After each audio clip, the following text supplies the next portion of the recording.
Good morning, good morning. Thank you so much for joining me. This is the podcast, The Endurance of Labor Laws. I'm your lovely host, Lesley Sullivan, and today is episode 124, and we're going to take a look at the International Union of Elevator Constructors. This one was founded July 18th, 1901, so it goes back quite a ways. It is headquartered in Columbia, Maryland. It has locations in the United States and Canada, so it is a true international union where they have locations in other countries.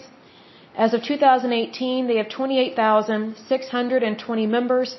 Their president is Frank J. Christensen, but his title is General President. I don't know what a General President is. I find that term kind of weird, but it is what it is. It says here that this union is a trade union in the United States and Canada that represents members who construct, modernize, repair, and service elevators, escalators, moving walkways, and other conveyances. It says here that they pay quarterly dues so that this union represents them, obviously in their contracts. It says they have locals throughout the United States and Canada, hence they are an international union. It says here that the union administers the National Elevator Industry Health Benefit Plans to offer pension benefits and health care. I find that kind of odd because Canada doesn't believe in health care, and they don't have the same kind of health care as the United States. And the reason why I say that is because Canada has socialized medicine. So, they're not similar to the United States at all. Canada is not a capitalist country. We are. They do not have democracy like we do. They do not have modern medicine the way that we do. In fact, I don't think they have modern medicine at all compared to the United States because so many of their citizens come to the United States to get medical care. So basically in socialized medicine, the only thing that the government, which in socialized medicine, your government is in charge of your health care, whether you like it or not. Under socialized medicine, the only thing the government really wants to pay for is birth control and antibiotics. Anything outside of those two things, it doesn't really want to pay for, and it puts you on a waiting list. Basically, weed out the weak. And that happens quite a bit in Canada as well as in the UK and now also Australia. So if you have anything serious going on, the odds of them paying for it are really low. If you're young and healthy, basically that country is for you. But the moment you start getting older or the moment you get diagnosed with something or maybe you have a complication, that's where your healthcare system is not going to be there for you because it's not built to last. Unfortunately, with socialized medicine, they have to overly tax people in order to pay for it. In order for the government to pay for the health care, but unfortunately, in terms of socialized medicine, you have a government that just gives itself an excuse to overtax people, especially the rich, in order to provide substandard health care. So there are people that think that, universal health care is the way to go. It's not. You will lose a lot of your rights. You will lose access to your doctors. They will push you on to nurse practitioners who are not doctors. They have never been to medical school. They are not as good as doctors. And they typically are cheaper labor, although they want to get paid just as much as a doctor, even though they are not a doctor. And they should not have prescribing rights at all in terms of nurse practitioners because they make a lot of mistakes that people do not know about. And if you need proof of that, just talk to a pharmacist. If it was not for our pharmacists, there would be a lot more dead people. There really would, because I've worked as a licensed pharmacy technician way back in the day. I was shocked at how many mistakes licensed nurse practitioners make in prescribing drugs they have no business prescribing. So the pharmacist was almost always on the phone having to call nurse practitioners saying, hey, do you realize you can't write this script? Or, hey, there's an allergic reaction. This isn't the right drug for this medication. Or why are you prescribing this? It was very rare that a pharmacist had to call a doctor and say, hey, you can't write this script. It was almost always a nurse practitioner. They want to play doctor, and it's always for someone else's life. So here's the thing. That is exactly what happens whenever you have substandard health care. However, we're still paying for it. And so here in the United States, your taxes are paying for Medicare and Medicaid. And you're also paying for things at a state level. So technically, your tax dollars are paying for 3 different types of health care. and you're paying for privatized medicine if you have health insurance through your employer, or if you're like me, I pay for my own health insurance. Like my employer doesn't pay for my health insurance. I pay for it myself. So believe me, I pay a lot more than most people, but I have control over my policy, not my employer.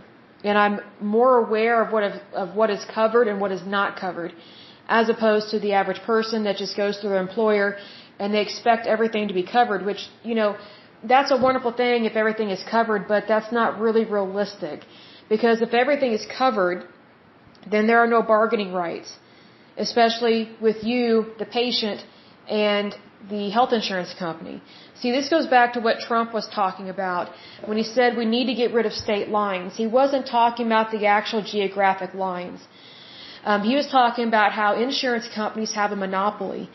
And even though they provide health insurance policies in multiple states, they don't want their members to be able to shop for a better policy. So Trump was trying to have it so that we, the consumer and the citizens of the United States, would have more access to better health care at a cheaper price because you would have competition. Well, unfortunately, these insurance companies, they have a monopoly. And it's very similar to our federal government. So it's one of those things, it's kind of creeping socialism where it's squeezing out the rights of the patient and it's putting someone else in charge, and that's not right because it is the citizen that is supposed to be in charge. It is the patient that is supposed to be in charge. So, if you want an example of what you don't want, move to Canada, basically. Now, Canada is not number one. The United States is number one. Canada, as I said, is not a capitalistic country. We are. We have a true democracy. They do not. They have a leader that is very distant to their people, and that would be Trudeau. He's not very bright. He's just a playboy that keeps getting elected. He has issues with pronouns, which I find that kind of odd because obviously he is a male and his wife is a female, but yet he doesn't think there should be pronouns that, let you know if someone's male or female when you're speaking in a sentence. So he's trying to rewrite the English language, but yet he's not that bright. So that is their leader in that country. Also, Canada is not heavily populated like the United States. So I don't understand why a labor union in the United States would align itself with a labor union in another country where we don't have the same type of government, we don't have the same type of leaders, we don't have the same type of labor laws, we don't have the same type of tax system, and also when it comes to pension benefits and health care, Canada is socialist, we are not. So they don't believe in health care. If they did, then people would have more access to health care in Canada, but they don't. It's limited. As I've said before, the only thing that socialized medicine wants to pay for is birth control and antibiotics. Anything outside of that, it does not want to pay for. Why? Because it costs money. So basically, whenever you have socialized medicine, it's almost always within a socialized country, which means taxes are high. Labor wages are typically lower because people are not able to make as much money, and then they have less access to pension funds. They also have less access to health care, but yet they're paying for it. So it's really sad. So it's one of those things that I don't understand why labor unions tend to go socialist or fascist, but that's typically what it is, and it's very unfortunate. So needless to say, I wish more labor unions, they would be separate. We have ones that are in the United States and then those that are in Canada. We don't need to merge with other countries because we're number one. Usually what ends up happening is these other countries, they want us to merge with their unions just so they can use the United States as their personal piggy bank. Well, we are not anybody else's personal piggy bank. The monies that people earn here in the United States, they should stay in the United States. And that includes labor unions. But unfortunately, they try and push this socialist agenda, and it's borderline fascist. It doesn't tell me who really founded this labor union per se, but a lot of these labor unions, they tend to be founded by fascists or socialists, and they tend to be anti-capitalist, which is stupid because they love money. So, what people don't understand about socialism and fascism is that they give themselves permission to practice greed and to practice thievery because they think that they deserve the money and the rich do not, which is not true. Whoever earns the money, that's who makes the money. So, there are so many people that are socialists and fascists that they just have this horrible opinion of rich people. It's like, well, you know, if you were rich, would you want someone targeting you for your money and not really caring that, hey, you have rights as well, you know, as a citizen? I mean, it's just one of those things that, you know, labor unions, they try and take over industry. And they are not the industry. They are not the private sector. They're just an organization. But, you know, I find it very interesting that, you know, these people, they are very much into taking over things, not creating things. That's exactly what socialism does. That's exactly what fascism does. Excuse me, my mouth is dry. Let me get a drink of water. Hold on just a minute. The weather's been really hot here in Oklahoma.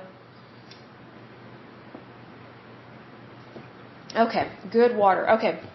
So anyway, these labor unions, they very much are fascist and socialist because they give themselves permission to steal. They try and make it seem like it's all about them and not other workers as well. So they basically devalue other people's labor in order to increase the value of their labor. And they also do this against other labor unions. Because as we've seen in times past, there are some labor unions, they actually, you know, went on strike against other labor unions and they actually planted bombs and went after some people. So that's the thing with these labor unions. Sometimes they have a very turbulent beginning and they don't always tell you their true intention. They just make it seem like, oh, we're for the worker, blah, blah, blah kind of thing. Well, you know what? The Soviet Union made it seem like they were for the worker. And because people fell for it, the Soviet Union was able to take over almost completely the banking system, the currency, and they were confiscating people's businesses. And it was communism. It corrupted the country. And it was horrible. So, I mean, just look at what's been going on with Russia and with, you know, Putin over there. I mean, he's ex-KGB. I mean, they can't deny that. I mean, he's not as bad as Stalin and some other leaders, but here's the thing. Excuse me, whenever you elect somebody or have somebody that's ex-KGB, you know, you're not very bright. You're not very bright. And for those that live in Canada and think that Trudeau is great and you keep voting for him, you're not very bright either, unfortunately. I mean, you need to wake up and realize that you deserve a better leader. You really do. You know, socialism is not the way. It's how you destroy a country. It's not how you build it or sustain it. Which is why I get so concerned with these international unions, because it's almost like whenever these unions join other unions in other countries, it's like they lose their identity from the country that they're in. And it's usually the United States that suffers the most. So if anything, if I had to guess, and as I've probably said before in other podcasts, it doesn't tell me the breakdown of how many members are in each country, but if I had to guess, the majority of these members in these international labor unions are from the United States because we have a larger population, we have a larger industry, our currency is more stable, and we make more money. Reason why? We're capitalist and we have a democracy and we have true freedom. No other country on the face of this earth operates the same way that the United States does. It just doesn't happen.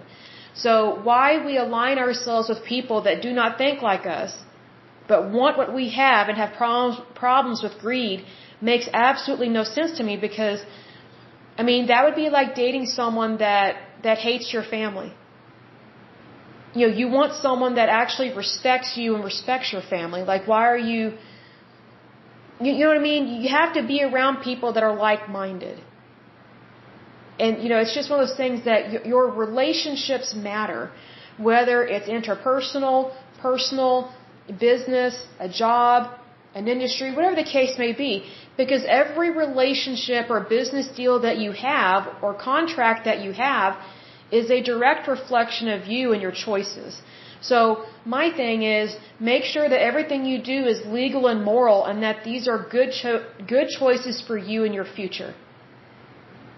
Because here's the thing, there's some people, they make choices based on the here and now, but they don't look at the long term. That's a big mistake. Big mistake.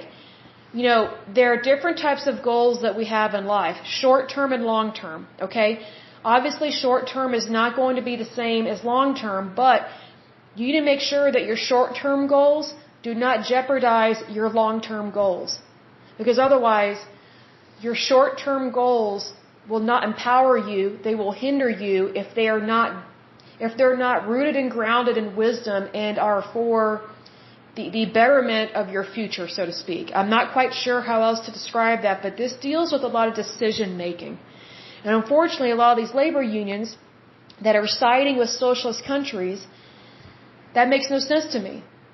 No sense to me. I mean, why would you side with a socialist country? Stalin was bad, Mussolini was bad. I mean, there's not a single socialist country on this planet that is actually profitable. I'm trying to be nice about that. There's not a single one whose currency is as strong as the United States. So why would you align yourself with someone that's weaker than you and just wants to take from you? It just makes no sense to me. So, I hope and pray that these unions, that they break up, especially these international ones, and they start focusing on their country, their own country. Because a lot of stuff gets lost in the shuffle with things like this, especially with international unions, because it's like things are not being done at the home front and things are not being accomplished within communities, which is where we see the most good in these labor unions is at a local level, meaning within your own individual community. But with international unions, it's like people get lost in the shuffle and it's like stuff doesn't matter anymore, when in fact it does. So that's where I get concerned, especially because we want things to be at a local level first, then move to a state level, maybe a federal level, but we don't need international unions. Because we're not like other countries and they are not like us, and there's a reason for that. They have their labor laws, we have our own. They have their tax laws, we have our own. They have their healthcare system, which is usually crap and sucks. We have our own, which is way better. Ours is way better. It's not perfect, but ours is way better. Otherwise, why would so many people come to the United States for healthcare? It's because it's far better than any other healthcare system on the planet. And yes, it costs money. And see, here's the thing.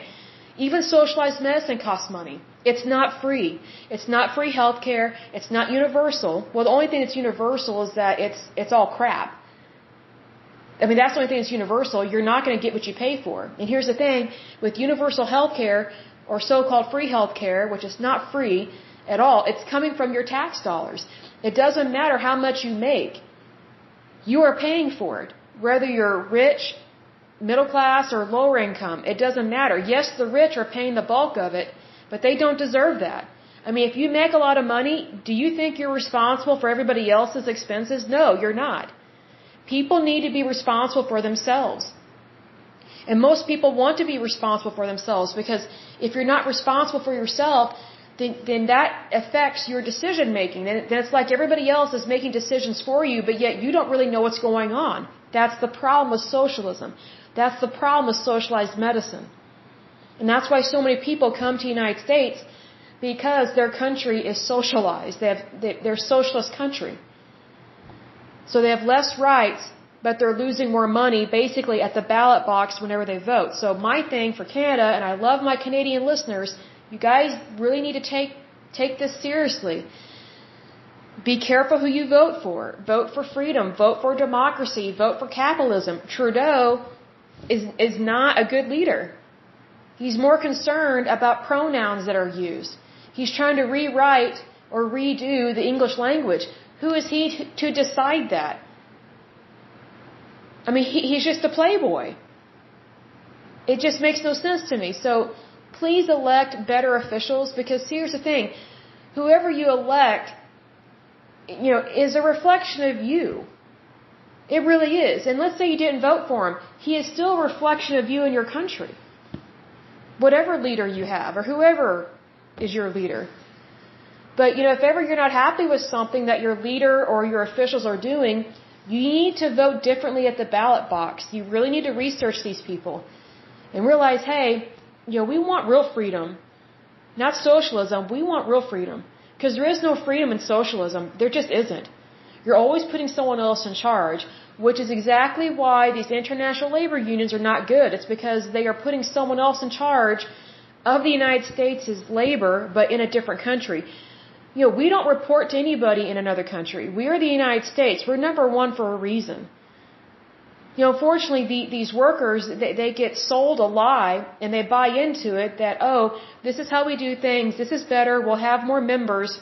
Well, why can't these other countries just take care of their own labor? We're not responsible for them. We are not other people's nanny. We're turning into a nanny state, and then we're turning into a nanny country. It makes no sense to me.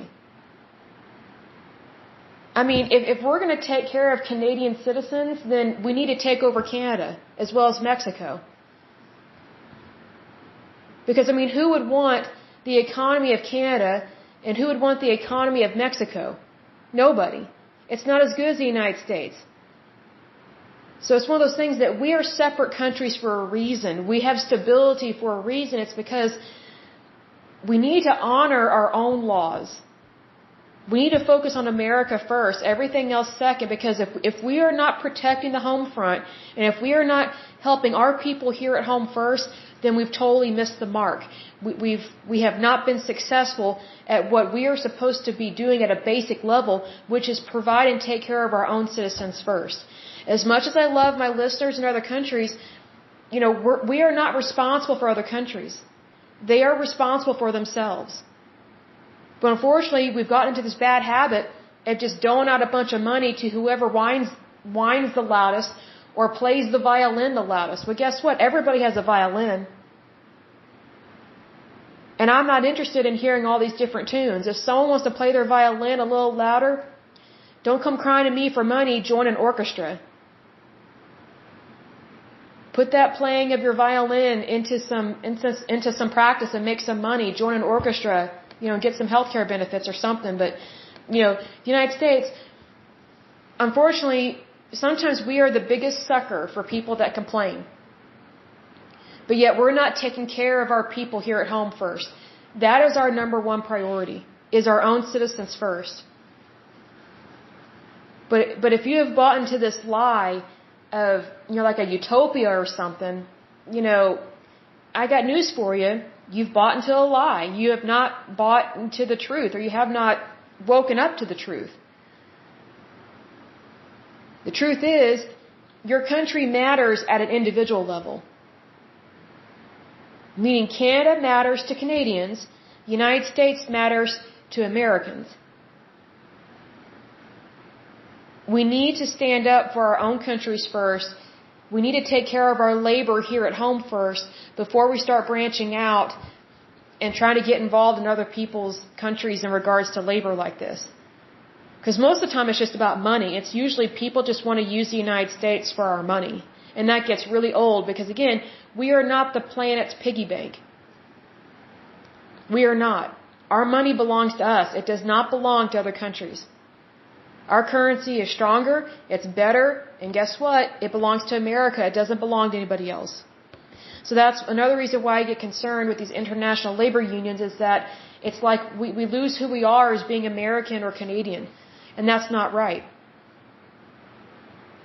That's not right at all.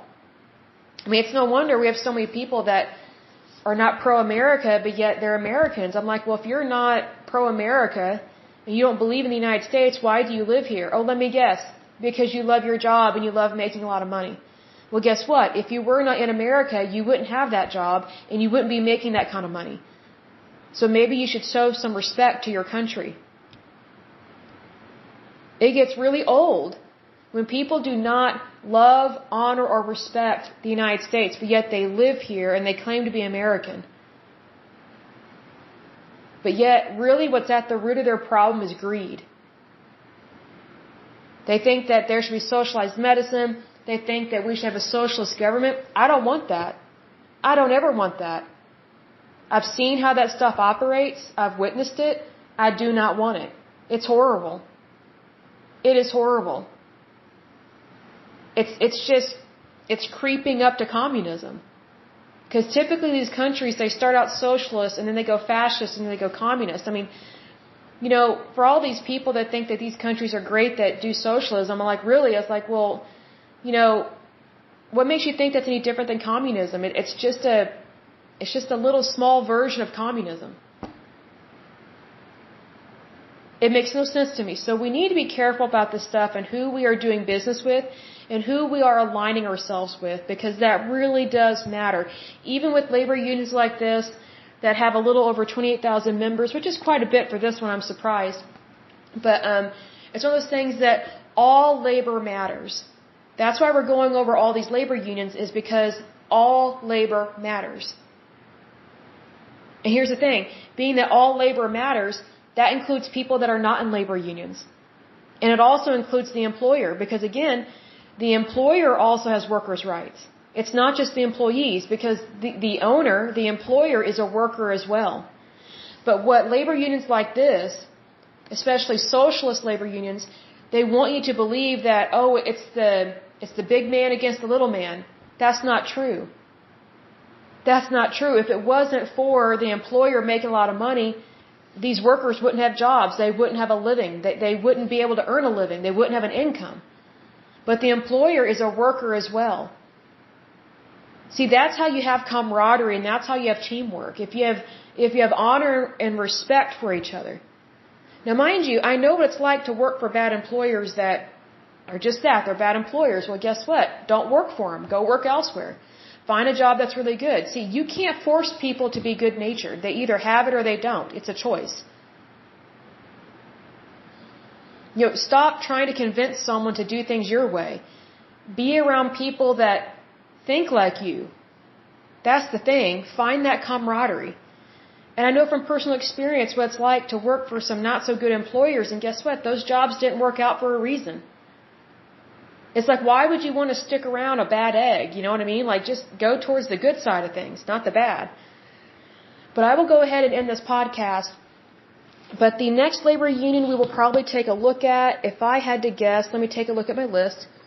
It will probably be the International Union of Police Associations. Excuse me, I got hiccups, if we haven't already discussed that one.